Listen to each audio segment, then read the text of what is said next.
My name is Lorraine Madsen. I'm 68 years old, a retired nurse, and a widow for nearly a decade. For most of my life, I've been the quiet one in the room, the person who remembers birthdays without being reminded, who stays late to clean up after the party, who holds her tongue even when her heart is breaking. People like me, we become invisible long before we're ready. They said, "You're too old to join us, Grandma. Just stay home," after I paid for the entire trip. And the next morning, I packed without a sound. It happened 2 weeks ago. I wired $7,200 to a cruise line, a surprise gift for my son Brian and his wife Dana. It was their 15th wedding anniversary. I wanted it to be special, memorable. A week in the Caribbean, one of those big, beautiful ships with white decks, blue pools, and endless food. A suite big enough for the whole family, Brian, Dana, their 2 kids, and me. It felt good to do something that big. I didn't tell them right away. I wanted it to be a moment, a joyful surprise. But the surprise was on me. That night, after I emailed Brian the booking confirmation, he called. His voice sounded casual, too casual, like he was trying to pretend this was normal. "Hey, Mom. So Dana and I were looking over the reservation. The room only sleeps 4. And honestly, with the motion and the crowds, we just thought, maybe it's best if you stay home this time. You know, watch the house, water the plants, feed the cats." Just like that, after I paid for the entire cruise. 4 seconds passed. I remember them clearly. I didn't say anything. He didn't notice. Or maybe he did, and that's why he kept talking, filling in the silence with more justifications I didn't ask for. "You've always been more of a homebody, right, Mom? You wouldn't enjoy the noise, the heat. It's just a trip. There'll be others." But this wasn't just a trip. It was a thank you. It was a hope. It was me trying one last time to be seen as part of the family, not as an obligation or a backup babysitter or a tired old woman they could count on to keep things running in the background. Just for once, I wanted to be included. When the call ended, I stood in my kitchen for a long time. The tea I had steeping went cold. My hands were shaking. Not from anger, not yet. From something colder, like realization. I walked to my bedroom, opened the top drawer of my nightstand, and pulled out a silk scarf. Deep lavender, soft and faded.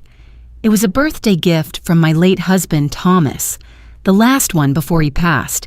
I'd never worn it. I'd been saving it for something that mattered. That night, I sat at the dining table with a pen and a yellow notepad. I wrote one sentence 3 times. I paid for the entire trip. My name isn't on the ticket.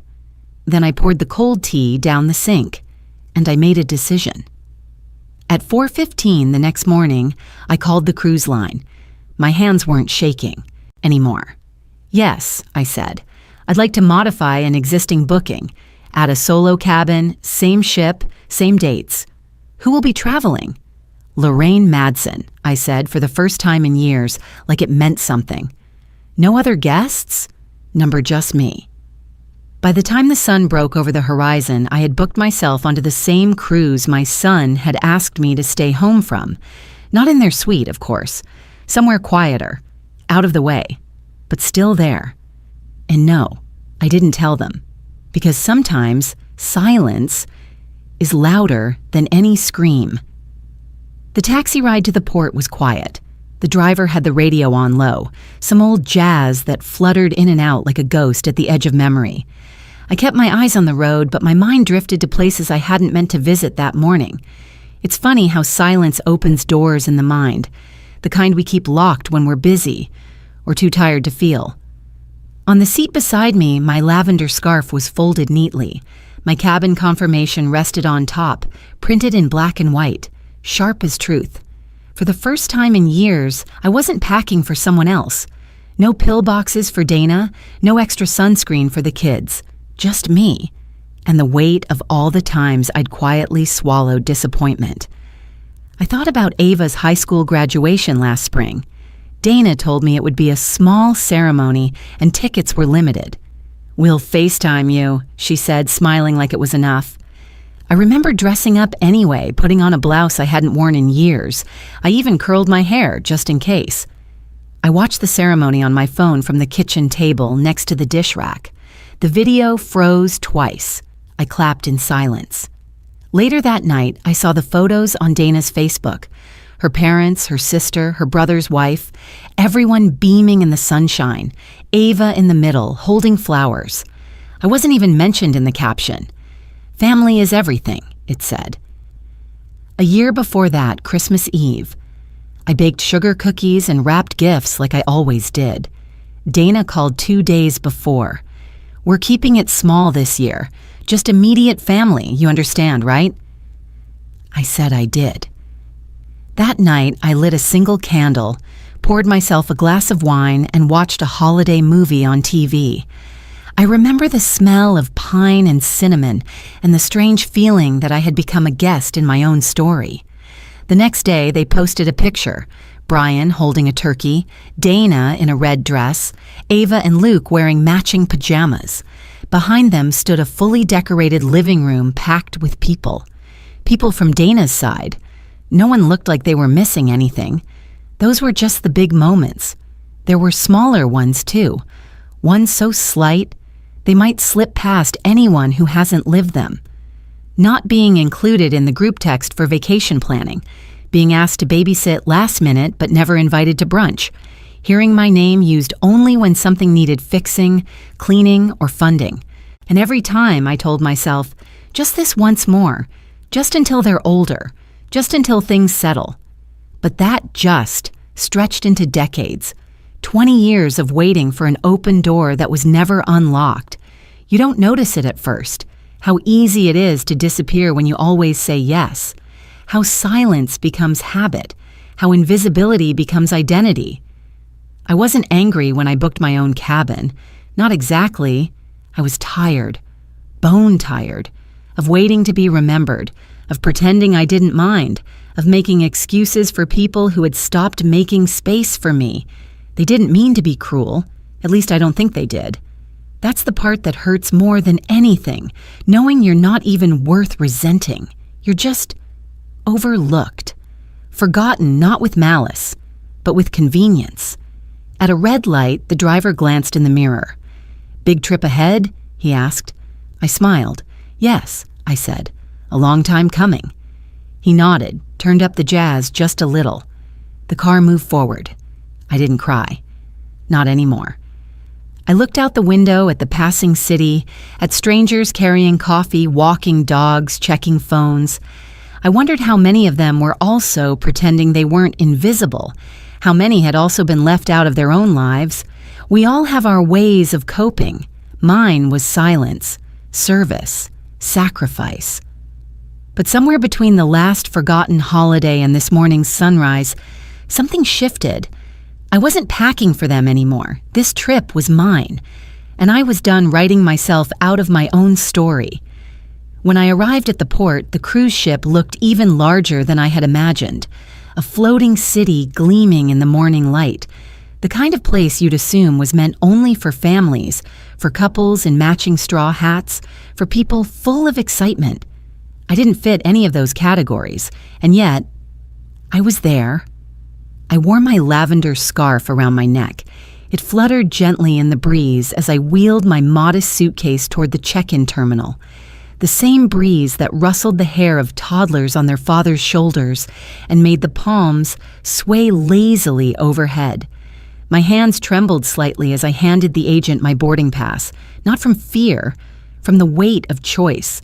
For once I wasn't waiting to be invited. I had invited myself. They processed my documents without comment. No fanfare, no confusion, just a quiet nod and a plastic keycard placed gently in my palm. Cabin 739, Deck 7, midship. I knew from the itinerary I'd purchased for Brian and Dana that their family suite was on Deck 10, forward. Far enough that we wouldn't run into each other, unless fate decided otherwise. Part of me hoped we wouldn't cross paths. Another part wasn't so sure. My cabin was simple, compact but clean. One bed, a small porthole with a view of the sea, A folded towel shaped like a swan waited on the bed. I smiled at the silliness of it. No one had ever made a towel animal for me before. I took a moment to settle in, unpacked just enough, hung the scarf on the back of the chair, laid out a paperback I'd been meaning to finish for 5 years, lit a small travel candle, lavender and bergamot. The scent reminded me of the linens I used to wash when Brian was a baby. For a few minutes, I stood by the porthole and watched the crew loading luggage onto the ship. I wondered if Dana had packed her sun hat, if the kids had brought their matching swimsuits. I wondered if they would notice the silence in the suite. One less voice, one less body, one less yes. Eventually, I stepped out into the hall. The ship felt alive already, humming with anticipation. Families wheeled bags, couples pointed at maps, crew members greeted passengers with smiles that had been rehearsed to perfection. I made my way to the elevator, blending into the crowd. On deck 10, I exited without thinking. Something pulled me there, like a string that hadn't been fully cut. I told myself I was just exploring, just seeing the ship. But my feet moved with a memory of habit. As I turned the corner near the atrium, I saw them. Dana stood by the railing, holding her phone up at the perfect angle. Her hair was styled, her smile practiced. Brian was crouched beside the kids, showing them how to work the touch-screen map of the ship. They looked happy. They looked complete. None of them noticed me. I didn't linger. I turned and walked the other way. My scarf slipped slightly from my shoulder as I moved. I tightened it gently, grounding myself in its softness. Down on deck 11, I found the upper deck. Open sky, sea breeze, the scent of salt and sunscreen. A few early risers had claimed loungers.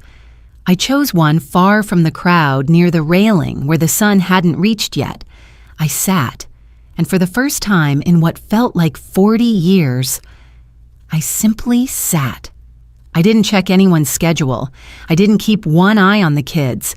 I didn't fold napkins or refill glasses or ask what everyone else wanted first. I looked out at the horizon, unblinking. The sea stretched endlessly forward, blue and infinite. And for once, I wasn't rushing to be useful. I was allowed to just be. No one called my name. No one asked me to move. The silence wasn't empty. It was full of things I had never claimed. Time, space, breath. Somewhere on this ship, my family was starting their vacation, and somewhere on this same ship, so was I. The second morning on the ship, I took my coffee early, before the families filled the buffet, before the music started pulsing through the speakers, before the announcements about excursions and art auctions. I liked the mornings best. They still felt untouched, like the world hadn't decided who you were supposed to be yet. I found a small table near the stern, overlooking the wake of the ship as it carved a path into the endless blue. The wind tousled my scarf and I let it. I didn't reach for order anymore. Not here. That's when I noticed her. She moved like she'd done it 100 times before. Not rushed, not hesitant, just present. A woman with silver hair cut short and neat, wearing a linen blouse and soft sandals. Her earrings caught the sun as she sat down at the next table, facing the sea, not me. But she nodded. That kind of nod women of a certain age give each other. It says, "I see you. We didn't speak right away. We didn't have to." She sipped her coffee slowly like she had nowhere else to be. I liked that. It reminded me I didn't either. After a while, she looked over and said, "You're not traveling with anyone, are you?" There wasn't judgment in her voice, just curiosity, like someone asking if you'd like more tea. "No," I said, "not this time." She smiled. "Me neither. I find it peaceful." That was the beginning. Her name was Clara, 71, from Oregon, a retired school principal. "I used to think I'd travel with my daughter," she said later that morning when we bumped into each other on the walking track. "We planned it for years, a pilgrimage to Italy, the churches, the vineyards, the coast." I nodded. "That sounds lovely." Clara looked out at the water. Her voice didn't crack, but something in her face tightened, just enough to notice. "She left without me," she said, "after I'd paid for everything. Said it'd be easier to take her husband instead. More romantic." I didn't speak. I didn't need to. "I helped raise her first child," Clara continued. "Moved into their home, cooked, cleaned, watched the baby through teething and colic and 2 rounds of flu. They called me a blessing. Until I asked if I could take 1 week, just 1 week, to see Rome." A pause. Then she said it wasn't the right time. That I should be grateful I was included in their lives at all. Clara didn't cry. Neither did I. We just walked side by side, 2 ghosts who had found bodies again. Later, over lunch, she said something I've carried with me every day since. There are people we love who only remember us when they need something, and there are people we haven't met yet who will sit next to us just because they want to. She didn't ask why I was alone. She didn't ask if I was sad or bitter or brave. She just offered half her bread roll and said, "They make them fresh on deck 5. Try the cranberry butter." For the first time in days, I laughed. Not loud, but real. Clara didn't want anything from me. She didn't expect stories or apologies or favors. She didn't ask for a past or a promise. She sat beside me because I was there. That night, I wrote in my journal, something simple.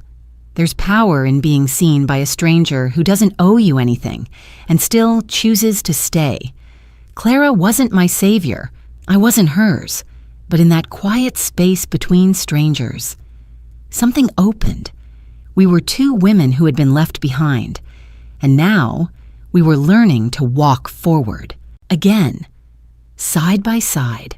Not behind anyone.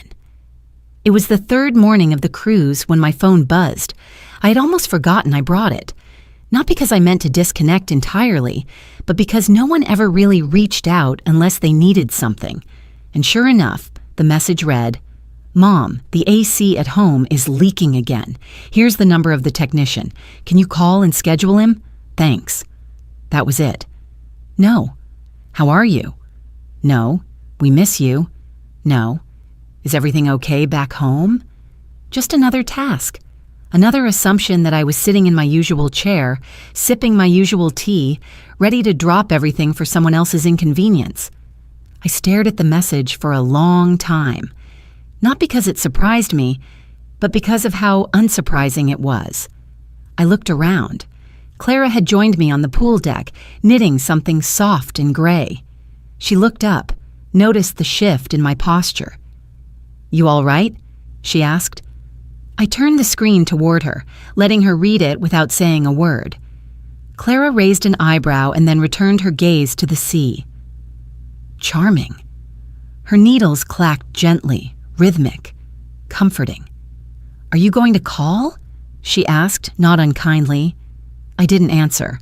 I placed the phone face down on the small table between us and let the silence carry more than my words ever could. It wasn't just about the message.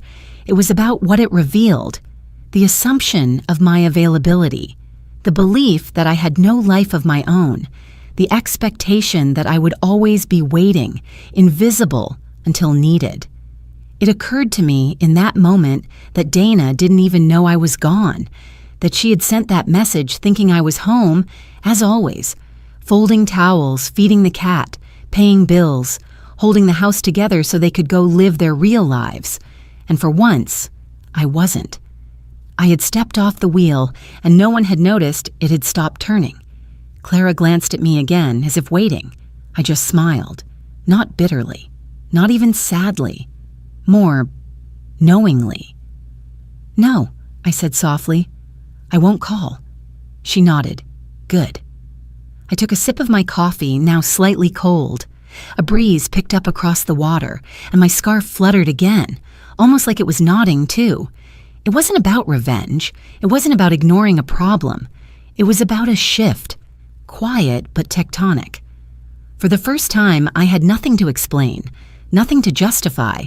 They would figure it out or they wouldn't. Either way, it wasn't my emergency anymore. And deep down, I suspected that even if I had called the technician, even if I had done what they expected, they still wouldn't have thought to ask where I was. The invisibility had been mutual, after all. They didn't see me, and I had stopped seeing what I was worth, until now. Clara set down her knitting and leaned back in the chair, letting the sun warm her face. "Funny, isn't it?" she said after a while. "The things they count on us for, the way they forget we had entire lives before them."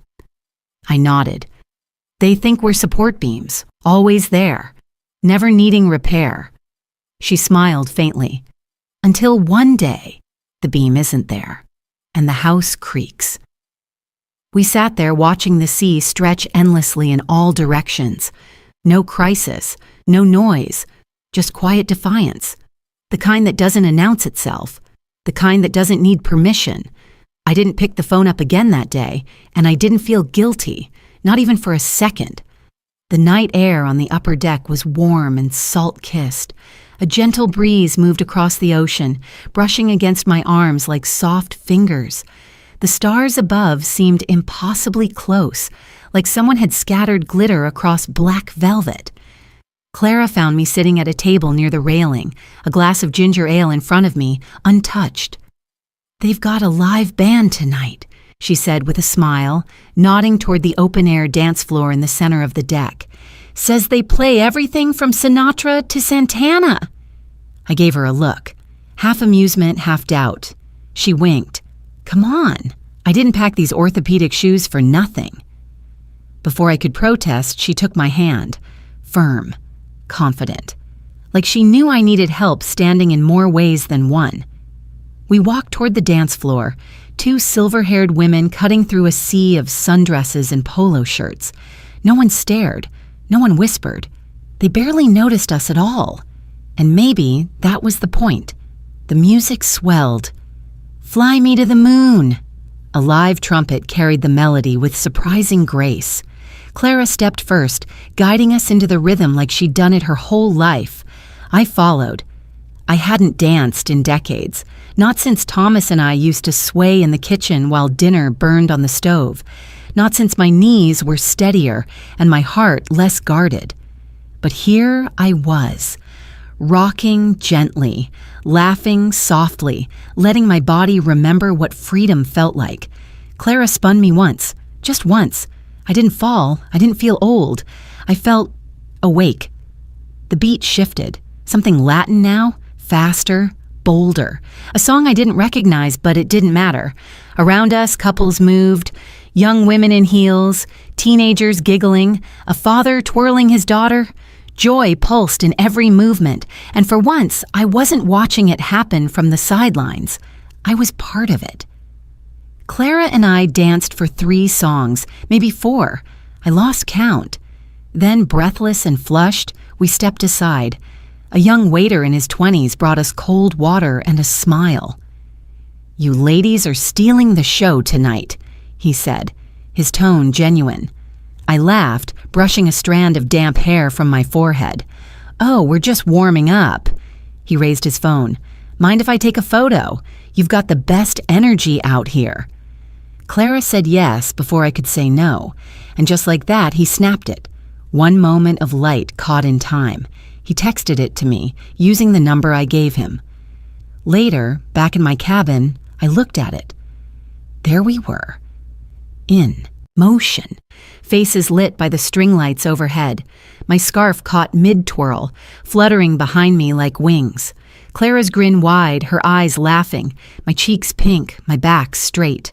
I looked alive, not useful, not responsible, not background, radiant. For the first time in a long, long time, I saw myself as more than who I was to others. Not someone's mother, not someone's backup plan, not someone to call when the air conditioner breaks, just Lorraine. A woman dancing under stars, not needing permission, not waiting to be asked, not shrinking to fit. The power in that image wasn't about youth, it wasn't about beauty, it was about ownership, about joy that didn't have to be earned through labor or loyalty, about being exactly where I wanted to be, without apology. I saved the photo. I sent it to no one. Some things aren't meant to be explained. Some moments are just for you. That night, after the music faded and the ocean settled into its lullaby rhythm, I returned to my cabin alone. The lights inside were soft, golden. A calm kind of silence filled the room, the kind that didn't ask questions or offer judgment. Just let me be. I sat on the edge of the bed for a while, watching the gentle sway of the curtain near the porthole. The ship rocked softly like a breath inhaled and held. My scarf, lavender and worn from the wind, was still draped over the back of the chair. I reached for it, folding it slowly, tenderly, as if I were touching Thomas's voice again. He'd given it to me on my 60th birthday. Called it your stormlight because he said it made me look like I carried the sky around my shoulders. That was the last birthday he ever celebrated with me. I placed the scarf down carefully, then reached for the small leather pouch tucked into the lining of my suitcase. It held a few private things, an old rosary I no longer prayed with, a pressed flower from my wedding bouquet, and a folded envelope, yellowed slightly at the edges. I hadn't looked at it in years. The handwriting on the front read simply, Brian, no stamp, no date, no address. Just a name I once whispered with hope. I unfolded it slowly. The paper crackled. Kontung lamot jua tre biet kam on, mitung tin vai. You used to be a boy who said thank you. I used to believe that. My hands trembled, not from age, but from everything I had once meant to say. I had written this letter 5 summers ago, when Thomas died, and no funeral was held, no gathering, no eulogy, just a hurried cremation and a 2-sentence email from Brian. We'd love to do something, but the kids are signed up for camp. Maybe we can do a memorial later in the fall. Later never came, and I never sent the letter. But I remember what it said. You used to make paper hearts for me when I left notes in your lunchbox. You used to save the crusts of your sandwich to feed the birds with me after school. You used to ask me if I was okay. And now you speak like you've outsourced your tenderness. I'm not angry, Brian, but I am heartbroken. Your father loved you more than breath itself. He would have waited 1,000 hours just to hear your laugh again, and yet you couldn't delay a vacation. You didn't even call me that week. You didn't ask if I had somewhere to sleep. You didn't ask if I had eaten. I carried you inside me. Then I carried you through every illness, every heartbreak, every fear. But now I can't even carry this silence. Still, I'm not sending this. Not because I've changed my mind, but because I know you won't hear it. And because I'm tired of writing words no one reads. I sat there, holding the letter in my lap. The ship creaked slightly as it moved through the water, like it was exhaling with me. I didn't cry. I had already shed every tear this letter could possibly hold, but I did something different this time. I folded it gently, pressed it flat, and slid it back into the pouch, without bitterness, without ceremony. I didn't tear it up. I didn't throw it away, because it was real, because it was mine, because silence had been my prison for too long, and just reading the words again felt like breaking the lock. This time, I wasn't going to write another letter that would never be sent. I was done speaking into the void, and for the first time in decades, I felt the quiet say something back. The morning after I read the letter, the one I never sent, I sat by the window in my cabin, letting the sun creep in slowly. Something inside me felt quieter. Not calmer, exactly, but cleaner. Like I had poured out something old and heavy, and now there was space. Raw, yes, but open. I hadn't planned to check my phone. I'd left it off since that technician text, unwilling to open the door to more requests or empty niceties. But habit is a hard thing to kill. I tapped it awake out of muscle memory more than intent. That's when I saw it. A single message. Not from Brian, not from Dana, from Lena. Grandma, Mom says I shouldn't bother you while you're taking a break, but I just wanted to ask, are you okay? Just that. 12 words, and yet they hit harder than all the silences I had swallowed for years. I stared at the screen for a long time, the pulse in my wrist quickening just slightly. Lena. My granddaughter, 17 years old, always watching from the corners of family events, always sketching something in her notebook instead of scrolling on her phone. She had Thomas's eyes, kind and curious, and she had my stillness, the kind that listens before speaking. My fingers hovered over the keyboard. What do I say to a girl who still sees me as more than just someone who picks her up from soccer or knits her scarves? After a few deep breaths, I began typing. Sweetheart, thank you for asking. I think, for the first time in many years, I'm not okay, but I'm free. And that feels like something important? I hovered over the send button, then pressed it. Almost immediately, the bubbles popped up. You look different in the photo you posted, strong, but also like you're holding something. I keep staring at your face. That confused me. I hadn't posted anything. Then it clicked. The waiter must have shared the picture from the dance floor, probably with a tag or story that somehow reached Lena's feed. The internet is a strange, porous place. Another message followed. If you ever have time, I want to draw you. From that photo, I've never seen anyone look both beautiful and sad in the same breath. I want to understand it. That one made me cry. Not loud tears, not broken ones, just slow, grateful ones. Because for the first time in what felt like decades, someone in my family wasn't asking me to do something, fix something, be something. She was asking to see me. Not the version of me who showed up with grocery bags or babysitting offers, just me. I typed back, I'd love that, Lena, truly. Let's talk when I get back. Then, after a pause, I added, you always saw more than most. Keep looking. No emoji, no signature, just words. Real ones. Clara found me on the deck an hour later. I told her what happened, reading her Lena's messages. She smiled, that knowing, slow smile of a woman who's seen too many disappointments to be easily moved, but still chooses to be. She sees you, she said, not as an echo, not as a helper, but as a woman. I nodded, and for once I didn't feel the need to explain why that mattered so much. I just let it matter. That night, I looked out over the ocean again, and this time, it didn't feel like I was drifting. It felt like I was beginning. The email came at 6:43 a.m. I was already awake. I had been for hours. Something about sleeping on water changes your rhythm. Or maybe it was that my body, for once, had no obligations to wake for. No laundry pile, no errands, no pan clattering from the kitchen. Just a quiet hum beneath the floor and the distant hush of waves against metal. The notification blinked on my phone screen. From Brian subject. Where are you? I opened it slowly. No rush, no anxiety, just curiosity. Mom, we're back. Came home last night. House was empty. No groceries, no cat food. Lena said you're not staying there anymore. What's going on? Please respond. We're worried. This isn't like you. The irony made me exhale through my nose, a sound that might have passed for laughter if anyone had been near enough to hear it. This isn't like you. No, Brian.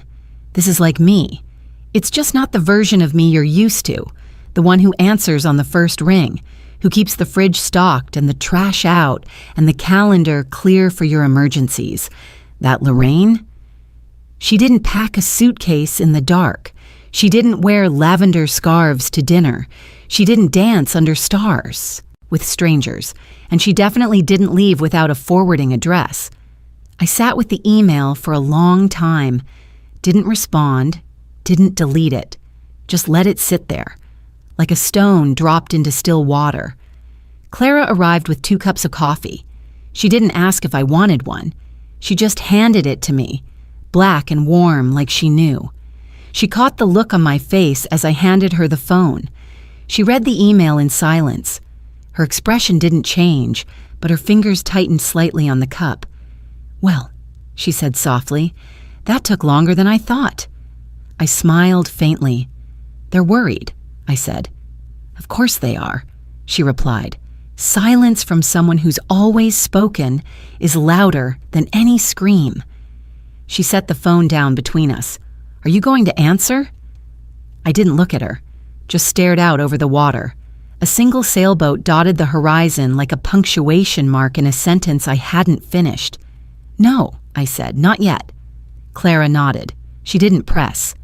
We sipped our coffee, listening to the deck creak as the ship turned slightly into the sun. Then after a pause, she asked what no one else had ever asked me, not in all my years of carrying the weight of other people's comfort. "Do you want to forgive him?" I turned to her. There was no judgment in her voice, no bait, just space. I thought about Brian's first birthday, the way he used to grip my pinky when he was scared, the time he broke his leg at 12 and cried into my lap for an hour, the first time he told me he hated me, at 17 over curfew and cigarettes, and the way he apologized the next day with a single daisy plucked from the neighbor's yard. I thought about the years since, the fade, the reassignment of my name from mom to help, the shift from person to placeholder. "No," I said quietly. "I don't want to forgive, and I don't want to punish." Clara tilted her head. "Then what do you want?" I took a breath. "I want to choose my silence, after years of having it forced on me." The wind tugged gently at my scarf again. I let it. I want the right to not answer, to not explain, to not be summoned like a fire extinguisher every time someone else starts a blaze. Clara raised her cup in a toast. "To chosen silence," she said. I clinked mine against hers. "To power and stillness." And as we drank, I felt it settle inside me, the knowledge that this time they were the ones wondering. They were the ones refreshing inboxes and checking voicemail. And I was exactly where I needed to be. The final night on the ship always comes with fanfare. They call it the Captain's Gala, though the captain rarely shows. It's mostly champagne flutes, string quartets, and couples in formal wear trying not to spill on themselves. I didn't bring a gown, just the same navy blue dress I wore to Clara's birthday dinner on the second night. Soft cotton, high, neckline, sleeves just long enough to hide the part of my arms I never liked. But tonight I added something else. My lavender scarf, the one Thomas gave me years ago. The one I'd worn only once before this trip. And now, somehow, it had become the thread tying all of this together. It had danced with me under starlight. It had been held by ocean wind. It had caught tears I didn't realize had fallen. I wrapped it around my shoulders carefully, then stepped out. The dining room was grander than usual. White linens, tall candles, waitstaff in tuxedo vests gliding between tables.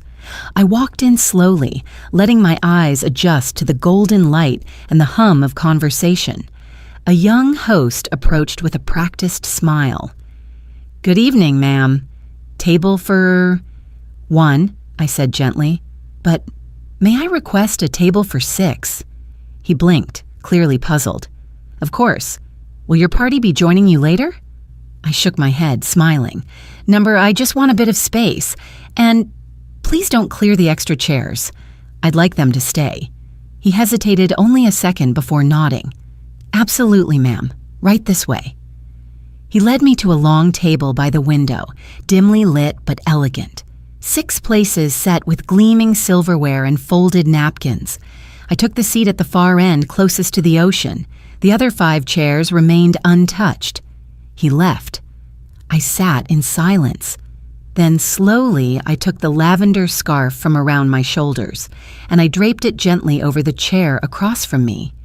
No one said a word. A passing server paused, just briefly. Her eyes flicked to the scarf, then to me, and then she moved on. I poured myself water, unwrapped the small roll of bread, took a bite. Around me, people clinked glasses, laughed, took photos. But I wasn't alone. That empty chair, draped in stormlight, wasn't a symbol of loss. It was a declaration. That space had always been there, unseen, unacknowledged. Tonight, I named it. I let it take its place at the table, the space for the things unspoken, for the woman I used to be and the one I was becoming, for every conversation I had with myself while waiting for someone else to ask how I felt. That chair held memory, grief, silence, and it held dignity. Not everyone would understand, but that didn't matter anymore. This wasn't for anyone else. After my meal, I sat quietly for a while, sipping tea. The scarf stayed in place. I never reached for it. Letting it sit there was an act of courage I hadn't known I needed. The waiter returned eventually, eyes soft. He gestured toward the plate across from me. Should I clear that one now? I smiled gently. No, I said. Let it rest a little longer. It's waited a long time to be seen. He nodded once, then backed away slowly, like someone leaving a chapel. When I stood to leave, I didn't take the scarf with me. I left it there, draped across the back of that empty chair, glowing lavender in the candlelight. A witness, a marker, a vow. Some things aren't meant to be carried forever. Some things are meant to be released, not erased. And that night, I left something behind, quietly, but forever. Clara found me on the observation deck the morning after the gala dinner. I was leaning on the railing, a mug of tea warming my palms, watching the early mist roll across the endless blue. She didn't say anything at first, just stood beside me in silence, her presence calm, familiar now. After a while, she asked quietly, "Can I ask you something?" I nodded. "Why didn't you say anything? When they told you to stay home, after you paid for the trip, why not scream? Why not fight?" I didn't answer right away, because the truth wasn't simple. It wasn't a single event, or a single heartbreak. It was years, decades, a quiet undoing. So I began slowly, almost unsure if I'd ever said it out loud before. Back in 1992, I said, Brian had just been accepted into university. He was so proud. So was I. But then he found out there was a funding shortfall, $1,000, maybe more.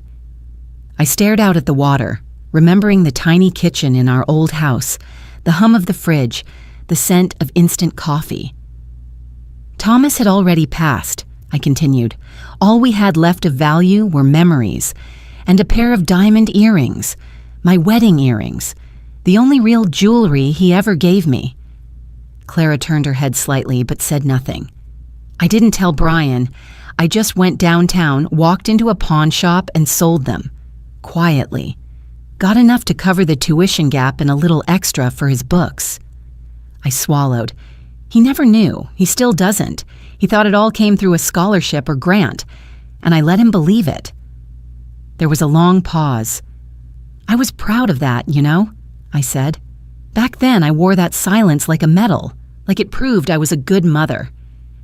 Clara's voice was gentle. But now? I took a deep breath. Now I see it differently. I turned to her, eyes steady. I see that every time I gave without being seen, every time I erased myself so someone else could shine, I was teaching them that my needs didn't matter, that I didn't matter. I looked down at my tea, and I don't blame them entirely, not anymore.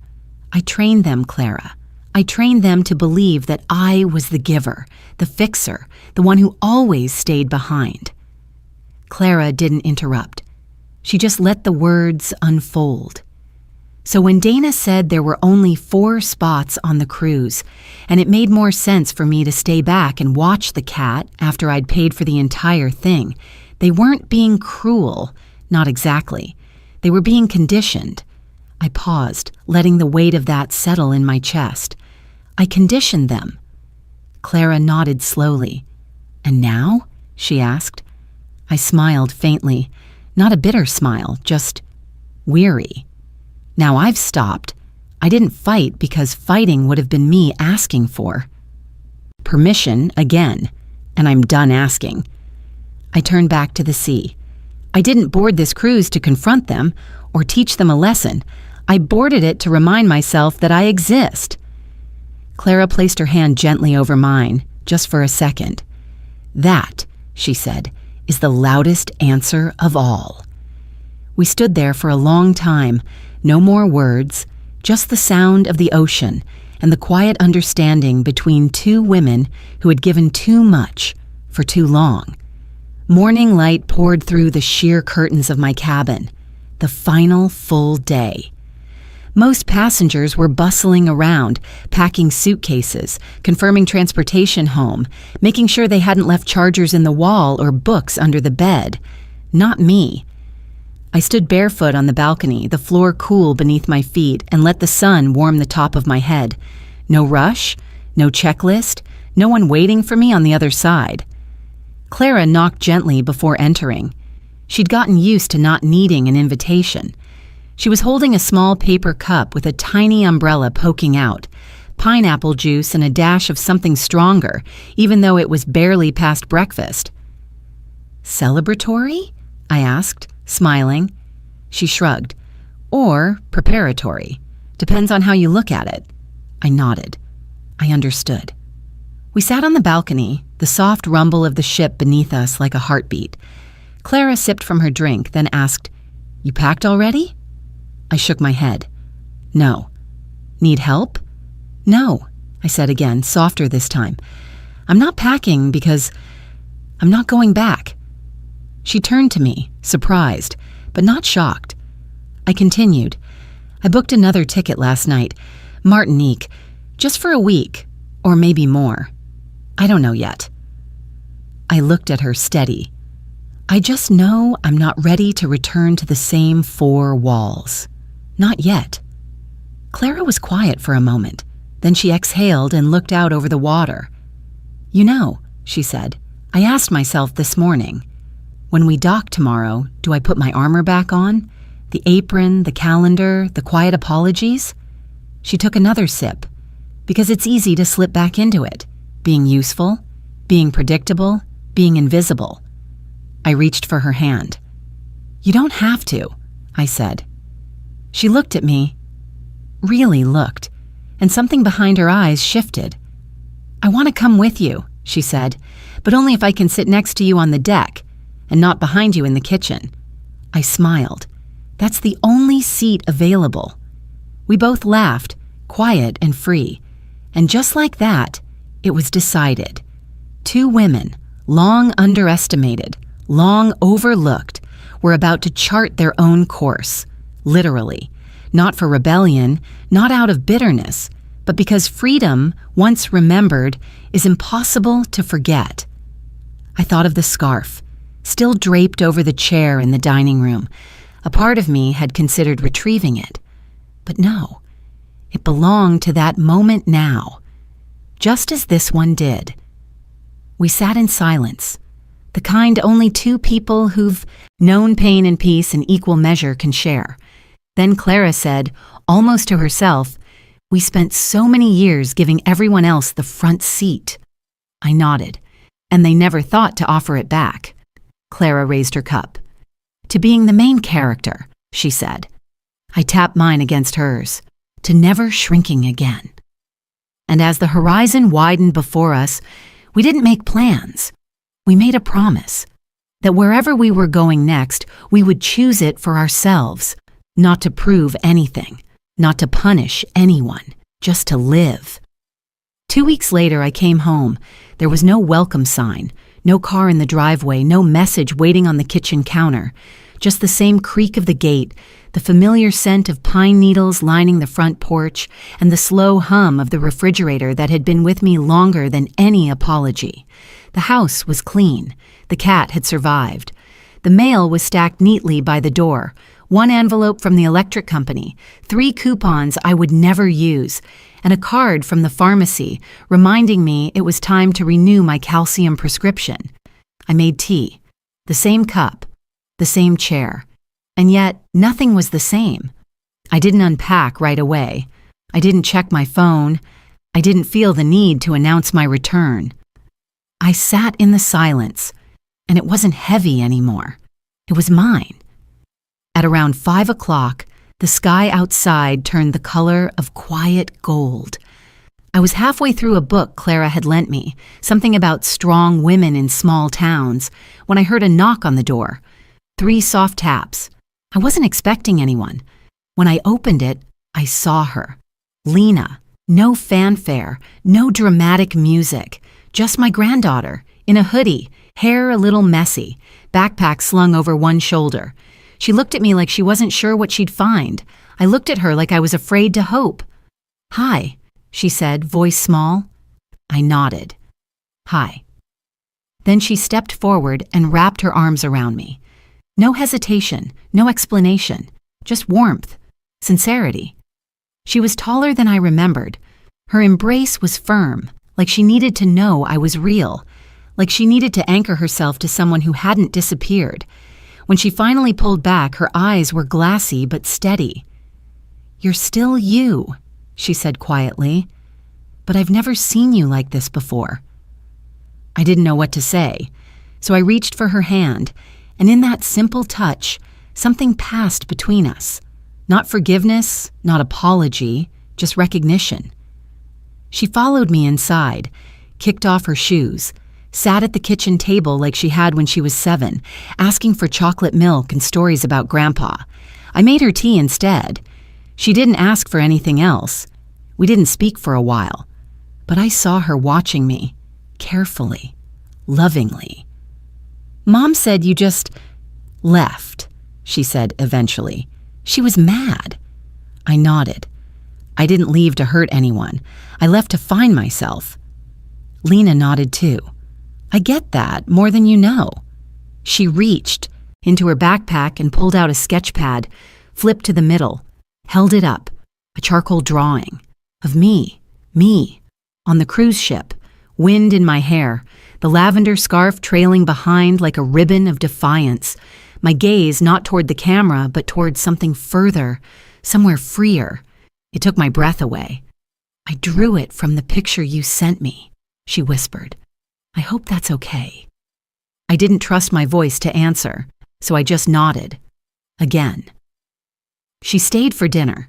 We didn't cook much, just heated soup and shared crackers, but it tasted better than anything I'd had in months, because she was here, and for the first time in a long time I felt seen, not needed, not relied upon, not taken for granted, just seen.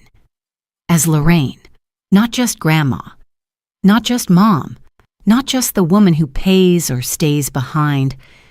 Lena looked at me before she left that night and said, "I don't know how the rest of the family feels, but I think I needed this. Needed you. Like this." She kissed my cheek, held my hand a second longer than necessary, then walked out into the twilight, and I stood at the door for a while, not waiting for anyone, just standing in the fullness of the moment, because sometimes healing doesn't come with fireworks. Sometimes it arrives quietly with soft footsteps, a sketch pad, and a hug that says more than words ever could. It was a quiet Sunday morning when I decided to write the letter. The tea kettle whistled, low and steady, and I let it sit a few seconds longer than usual before pouring. The jasmine blend filled the air, soft and familiar, the kind of scent that felt like memory, but not pain. I sat at the table with a blank sheet of paper and a pen that had waited long enough to be used for something that mattered. No shaking hands, no racing heart, just me, my voice, and the clarity that only silence and distance could bring. I wrote slowly, but without hesitation. "Dear Brian, this is not a letter of anger. If you're reading this hoping to find a confrontation or a dramatic outpouring of resentment, I'm afraid you'll be disappointed. I'm not angry, but I have changed, and that deserves a voice. For many years, I was the woman who filled in the gaps. I watered your plants. I watched your children. I paid for dinners I wasn't invited to. I stayed home so others could leave, waited so others could arrive, and adjusted so no one else had to. I did it quietly, with love, and with hope. Hope that, eventually, someone would look back and see me standing there, silent but essential. That day never came, and then came the cruise. I paid for it, as you know, and you called me to say the cabin was full, that I should stay home, watch the house, water the plants, feed the cat, like always. Only this time, something inside me didn't nod. It didn't apologize. It didn't make excuses for your oversight or justify your wife's comfort over my place at the table. This time, I sat with that silence, and it said something I had never dared to say before. I don't belong here. Not like this. So I went. Not in protest, not to spite you, but to remind myself that I still exist outside of service, that I can wake up without being needed, that I can be seen, not for what I give, but for who I am. The trip changed me, or maybe it returned me to myself. I danced, I laughed, I sat alone and felt whole, and I met people who saw me as Lorraine, woman, traveler, soul, not just as mom or grandma or babysitter or backup plan. I'm writing to tell you this. From now on, if you wish to see me, it must be as a son visiting his mother, not as someone giving orders to the help. I no longer live in the role you've carved for me. I live in my own skin now. I don't owe explanations. I won't ask permission, and I will no longer shrink myself so others can stretch. There is still love here, but it comes with boundaries now. If you can meet me within those lines, great. If not, I wish you well anyway. You will always have a mother. But I now reserve the right to choose how I show up in that role. Attached below is my new email. No phone number. I don't need the constant pings.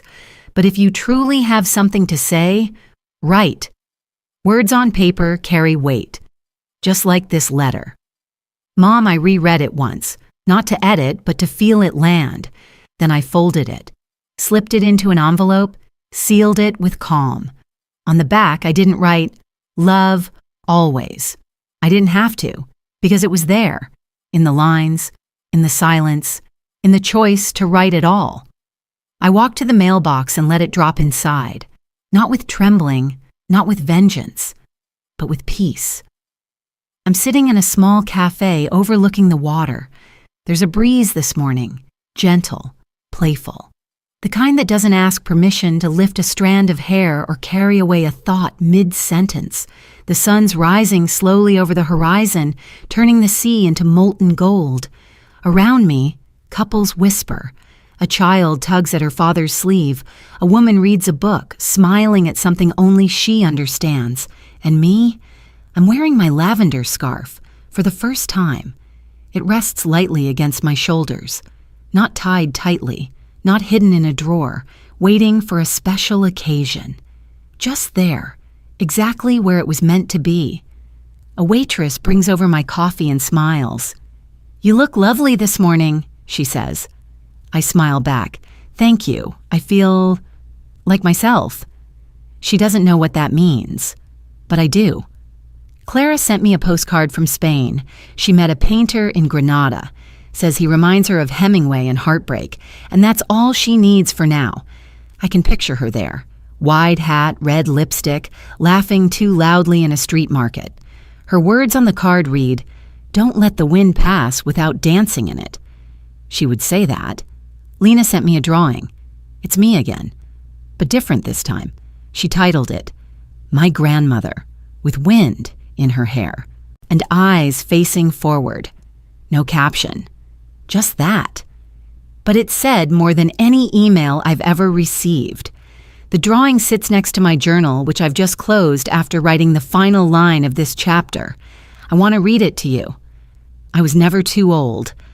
I was just never asked if I still dreamed, and now I don't wait for the question.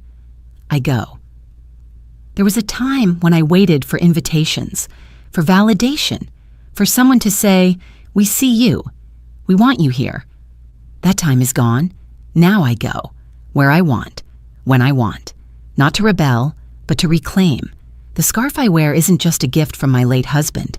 It's a reminder that love, real love, never asks you to disappear. It wraps around you, softly, constantly, willingly, and I carry that now, not as a relic of who I used to be, but as a flag of who I've become. This is the last entry in my journal for this trip, but not the last trip, not the last morning where I order coffee and watch the light dance across a coastline that doesn't belong to anyone. I may go to Greece next, or maybe Morocco, or maybe nowhere at all. Maybe I'll just sit in this cafe again tomorrow and start a new page, because I can, because I choose to. And before I go, let me speak to you, the one listening to this. Before we say goodbye, we'd love to know, where are you watching from? Is it a quiet morning with a warm cup of coffee, or a late night where stories like this keep you company? Let us know in the comments.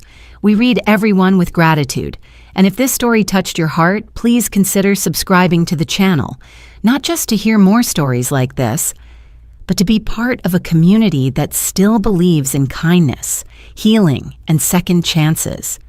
Thank you for spending your time with us today.